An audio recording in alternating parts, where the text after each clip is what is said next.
Depois que eu publiquei o vídeo sobre a nova Resolução 407 da Direção Nacional de Migrações, eu fui atrás de especialistas para entender como que isso ia realmente funcionar na vida real. Eu consultei mais de um especialista e a resposta foi unânime.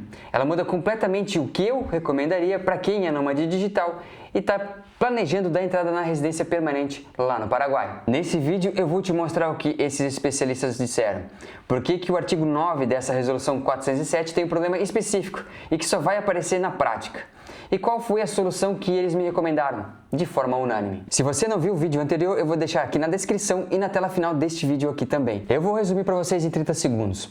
No dia 28 de maio de 2026, a Direção Nacional de Migrações publicou uma nova resolução, a Resolução 407, que trata especificamente sobre o tema de comprovação de solvência econômica, para quando você for dar entrada na sua residência permanente. Ela criou 12 categorias, e uma delas é o artigo 9, que é específico para nômades digitais e trabalhadores à distância, que é o que nós vamos trabalhar nesse vídeo aqui. O artigo 9 da Resolução 407 é, em tese, uma novidade positiva.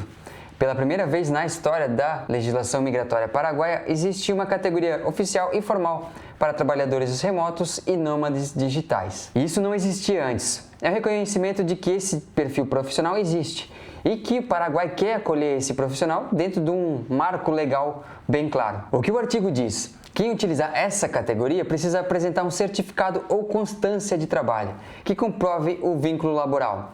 E nesse documento precisa constar quanto que essa pessoa recebe e por qual meio que essa pessoa recebe.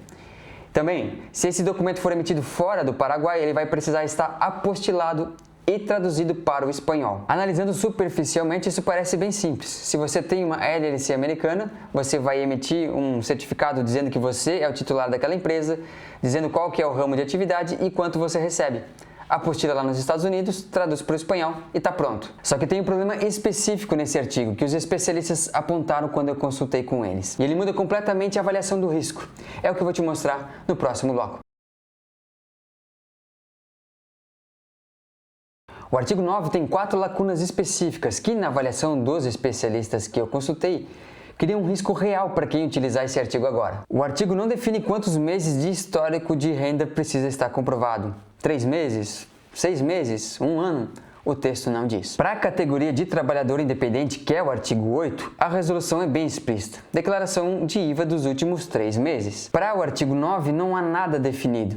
Isso quer dizer que o servidor da Direção Nacional de Migrações pode interpretar como ele bem entender. O artigo fala em certificado ou constância de trabalho, mas o texto não especifica quem pode emitir esse certificado. Precisa ser emitido por um terceiro, um advogado, um contador, um órgão oficial ou a própria empresa pode emitir esse certificado? Isso não ficou claro. Para quem tem LLC americana de membro único, você é o único responsável e o único sócio. O documento seria assinado por você como empregador e como empregado ao mesmo tempo. Os especialistas apontaram que isso levanta o questionamento sobre o peso documental desse tipo de declaração. E esse é o ponto mais crítico.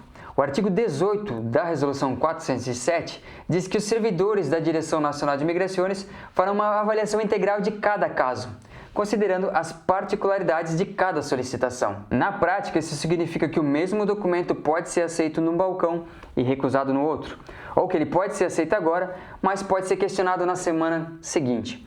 Porque o artigo 9 deixa muito aberto, não há uma padronização.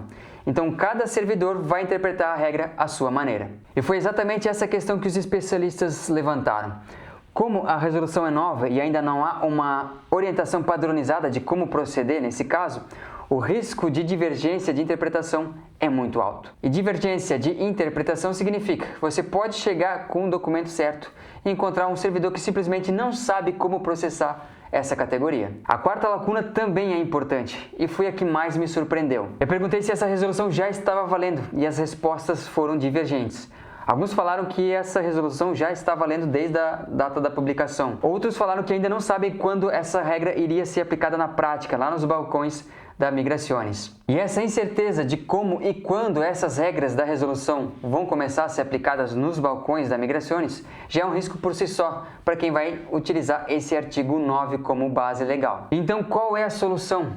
Antes de eu te mostrar o que os especialistas me recomendaram, eu preciso ser bem honesto com vocês sobre o que eu diria antes de ter feito essa consulta. Se você me perguntasse antes de eu consultar com esses profissionais, eu diria, use o artigo 9.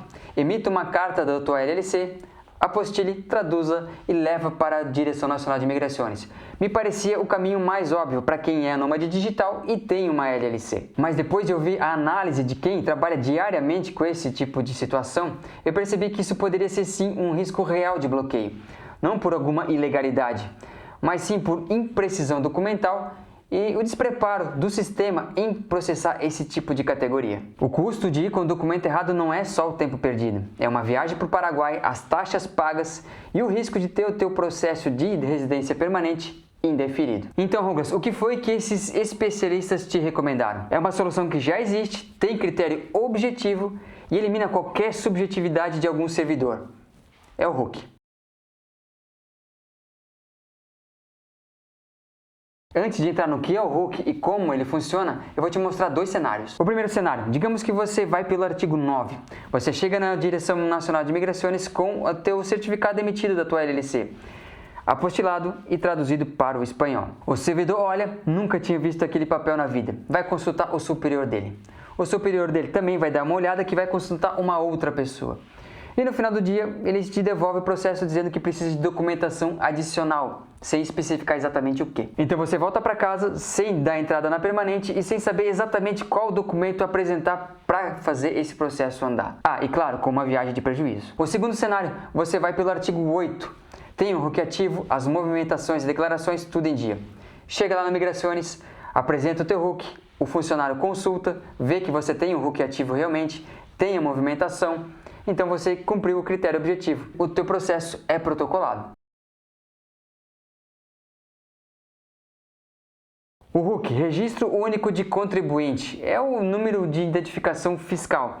Seria o equivalente ao nosso CPF aqui, só que lá no Paraguai. Com o Hook aberto, você emite nota fiscal, declara o IVA mensalmente e comprova a movimentação econômica real dentro do país. E aqui está o ponto central da recomendação dos especialistas, que é diferente do que a maioria imagina. A orientação não é usar a LLC para criar documentação, é operar diretamente o sistema fiscal paraguaio. Isso significa emitir faturas no teu Hook pelos serviços prestados e pagar um pouco de IVA local sobre essa movimentação. Tá, Rogos, mas por que pagar imposto no Paraguai?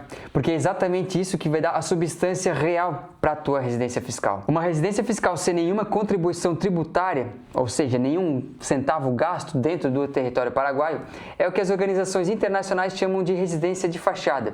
E o Paraguai está trabalhando ativamente para não ser mais classificado dessa forma. Então quem declara, movimenta e paga um pouco de imposto local, está na verdade protegendo a sua residência fiscal no longo prazo. Na prática, você vai emitir as faturas sobre os seus serviços prestados diretamente pelo Hook paraguaio, não pela LLC, pelo Hook. Sobre essas faturas vai incidir o IVA de 10%. Vocês já estão cansados de saber que o IVA paraguaio é apenas 10%. Você paga esse IVA. E o valor realmente é modesto. A referência do mercado é você pagar pelo menos, no mínimo, um salário mínimo. O salário mínimo está 2.899.048 guaranis, que isso vai dar 289.904 guaranis por mês. Isso vai dar equivalente a uns R$250 na cotação de hoje. E esse é o custo real de ter substância fiscal no Paraguai. É chato pagar? É claro que é. Mas esse é o pagamento que aparece na SET. É o que o contador consegue comprovar. E é também o pagamento que a Direção Nacional de Imigrações aceita sem nenhum questionamento. Ok, Douglas, e quanto custa abrir o Hook? O Hook em si não custa absolutamente nada, você pode fazer agora, exatamente agora. Entra no site do NIT, se inscreve no Hook e tá tudo certo. Ou você pode ir diretamente na Subsecretaria de Estado de Tributação. É simples, é um processo rápido e simples. O custo real que você vai ter é com o contador, porque você vai precisar fazer as declarações e movimentações mensais. E quanto custa esse contador mensal? O preço vai variar bastante, dependendo do tamanho do escritório, da cidade, mas vai girar em torno de 150 mil guaranis a 300 mil guaranis mensais.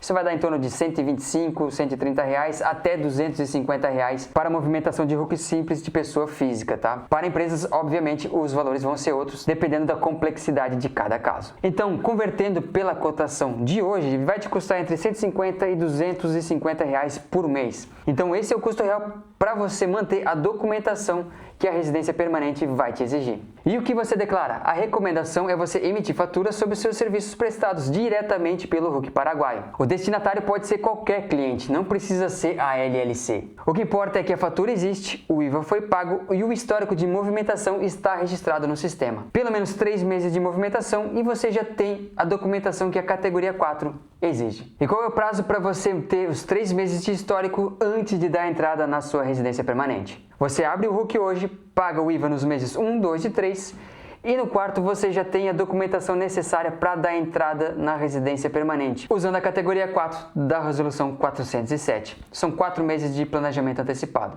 Ok, você entendeu por que o RUC é o caminho mais seguro e como funciona na prática. Agora a pergunta que mais vai aparecer aqui nos comentários. Eu já tenho a temporária há 1 ano. O que eu preciso fazer e em quanto tempo eu tenho que fazer isso?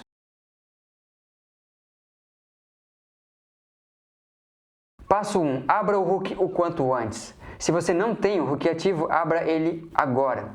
Não espere para ver como que a Direção Nacional de Imigrações vai tratar o artigo 9. O RUC pode ser aberto online pelo sistema Marangatu. Você entra online, faz o teu cadastro e está feito. Ou você pode ir presencialmente na Subsecretaria de Estado da Tributação, no Paraguai. Mas se você está no Brasil e não sabe muito como funciona, você pode contratar um contador paraguaio que ele vai abrir para você, mediante uma taxa, obviamente. Mas você precisa ter em mente que você vai precisar ir presencialmente para retirar a chave de acesso ao sistema. Passo 2. Contrate um contador local paraguaio. Você, sim, pode fazer as declarações sozinho, mas eu recomendo fazer isso?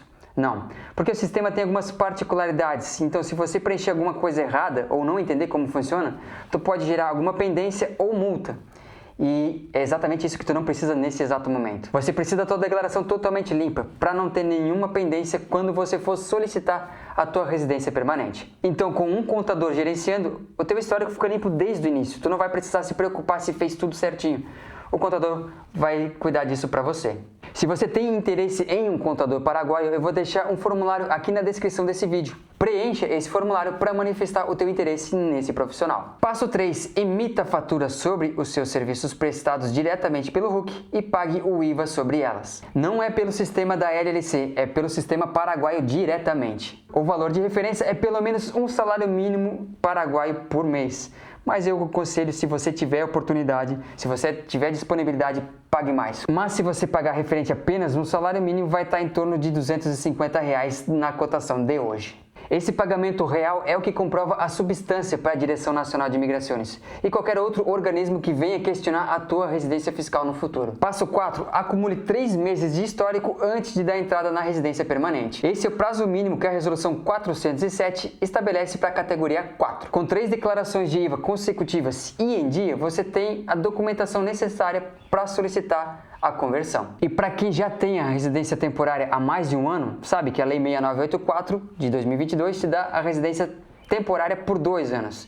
Então o prazo está prestes a vencer. Então você precisa agir imediatamente. Abrir o RUC hoje e acumular os 3 meses é a prioridade máxima.